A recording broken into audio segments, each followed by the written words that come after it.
So আবারও চলে এলাম আবার একটা নতুন এক্সাইটিং ব্লগ নিয়ে। আর এবার থেকে তোমাদের কথা দিচ্ছি যে আমি রোজ ব্লগ নিয়ে আসবো, আর মা বাড়ি আসার মতন করে ব্লগ নিয়ে আসবো না। তো কদিন আগেই ছিল আবিদ্যার বার্থডে, আর সেই অনারে আবিদ্যা এবারে প্ল্যান করেছিল যে যেহেতু আবিদ্যা নতুন গাড়ি কিনেছে, তো সেই উপলক্ষে আমাদেরকে সবাইকে সাউথ সিটিতে ঘুরতে নিয়ে যাবে।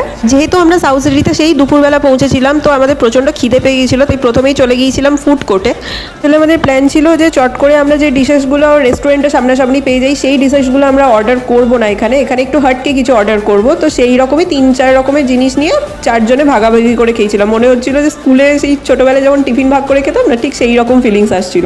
খাওয়া দাওয়ার পর একটু আড্ডা মোড়ে চলে গিয়েছিলাম, তারপর আড্ডা মারতে মারতে আবার খিদে পেয়ে গিয়েছিল, তাই আবার পিৎজা অর্ডার করা হয়েছিল। একটা ছোটো পিৎজাই অর্ডার করেছিল, 4 জনে 4টে স্লাইস খেয়েছি। খাওয়া দাওয়ার পর তো একটা ডেজার্ট বানতাই হ্যাঁ, তাই আমি আর নিদি একটা করে স্ট্রবেরি আইসক্রিম নিয়েছিলাম, আর আবিরদা সুমন্তদা কি ফ্লেভার নিয়েছিল, ম্যাঙ্গো ফ্যাঙ্গো হবে মনে নেই।